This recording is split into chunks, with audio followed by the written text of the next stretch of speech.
ഡൽഹിയിൽ വൻ സ്ഫോടനം നടത്താനുള്ള ISIയുടെ പദ്ധതി പൊളിച്ച രഹസ്യാന്വേഷണ വിഭാഗങ്ങൾ നേപ്പാൾ സ്വദേശിയായ അൻസാറുൽ മിയ അൻസാരിയാണ് പദ്ധതി തയ്യാറാക്കിയിരുന്നത്. അൻസാരി ജനുവരിയിൽ പിടിയിലായിരുന്നു. ഇതോടെയാണ് ഈ പദ്ധതി പാളിയത്. പിടിയിലായ ബ്ലോഗർമാർക്ക് അൻസാരിയുമായി അടുത്ത ബന്ധമുണ്ടെന്ന തെളിവുകൾ കൂടി കേന്ദ്ര ഏജൻസിക്ക് ഇപ്പോൾ ലഭിച്ചിട്ടുണ്ട്. ഗൗതം അനന്തനാരായണൻ വിവരങ്ങൾ നൽകും. ഗൗതം, വിശദാംശങ്ങൾ. കഴിഞ്ഞ ഈ വർഷം ആദ്യമാണ് ഈ അൻസാറുൽ മിയ അൻസാരി എന്നയാളെ ഡൽഹിയിൽ പിടിയിലാകുന്നത്. ഇയാൾ നേപ്പാൾ സ്വദേശിയാണ്.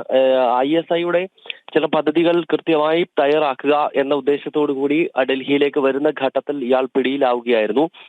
ഒപ്പം ജാർഖണ്ഡ് സ്വദേശിയായിട്ടുള്ള അക്കലഖ് അസാം എന്ന മറ്റൊരു ആളെ കൂടി പിടിയിലായിരുന്നു ആ ഘട്ടത്തിൽ. ഇവരെയും അതോടൊപ്പം തന്നെ ഇപ്പോഴത്തെ ഈ പല ബ്ലോഗർമാർ, പ്രത്യേകിച്ച് ജ്യോതി മൽഹോത്ര ഉൾപ്പെടെയുള്ള ബ്ലോഗർമാരെയും ചോദ്യം ചെയ്തതിലൂടെയാണ് രാജ്യതലസ്ഥാനത്ത് ഇത്തരത്തിൽ വലിയൊരു സ്ഫോടനം ഈ ISI പദ്ധതി ഇട്ടിരുന്നുവെന്ന് കൃത്യമായിട്ട് രഹസ്യാന്വേഷണ വിഭാഗങ്ങൾക്ക് ഇപ്പോൾ തെളിവുകൾ ലഭിച്ചിരിക്കുന്നത്. അതായത് ഈ വ്യക്തികളൊക്കെ അറസ്റ്റിലായില്ലായിരുന്നുവെങ്കിൽ ഒരുപക്ഷെ വലിയ സ്ഫോടന പരമ്പരകൾക്ക് ഡൽഹി മുൻപ് UPA സർക്കാരിന്റെയൊക്കെ കാലത്ത് നടന്നതുപോലെയുള്ള സ്ഫോടനങ്ങൾക്ക് വീണ്ടും ഡൽഹി സാക്ഷ്യം വഹിച്ചേനെ.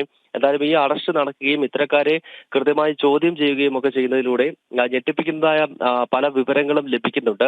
രാജ്യ തലസ്ഥാനത്ത് രണ്ടോ മൂന്നോ സ്ഥലങ്ങളിൽ ഒരേ സമയമോ തൊട്ടടുത്ത സമയങ്ങളിലായിട്ടുള്ള വലിയ സ്ഫോടനം നടത്തി രാജ്യത്തെ ഞെട്ടിക്കുക എന്നത് പാക് ചാരസംഘടനയായ ISIയുടെ പദ്ധതിയായിരുന്നുവെന്നും ഇതിനായാണ് ഡൽഹിയിൽ വന്നതെന്നും ഈ അറസ്റ്റിലായ ആളുകളെല്ലാം തന്നെ ഇതിനകം സ്ഥിരീകരിച്ചിട്ടുണ്ട്. അൻസാറുൽ മിയ അൻസാരിയെ കുവൈറ്റ് ഖത്തറിൽ വെച്ച്, ഇയാൾ നേപ്പാൾ സ്വദേശിയാണെങ്കിലും ഖത്തറിൽ ജോലി ചെയ്യുന്ന സമയത്താണ് പാക് ചാരസംഘടനയായ ISI ഇയാളെ കണ്ടെത്തുന്നതും ഈ ചാരവൃത്തി ഉൾപ്പെടെയുള്ള പ്രവർത്തനങ്ങൾക്കായി ഇയാളെ ഉപയോഗിക്കാൻ തുടങ്ങിയതും. ഇക്കാര്യങ്ങളെല്ലാം അൻസാരി തന്നെ തുറന്നു പറഞ്ഞിട്ടുണ്ട്. അപ്പോൾ ഇതിന്റെ കൂടുതൽ തെളിവുകൾ ഇപ്പോൾ പുറത്തു വരാൻ കാരണം ഈ ബ്ലോഗർമാരെയും മറ്റും അടുത്തിടെ അറസ്റ്റിലായ പശ്ചാത്തലത്തിലാണ്.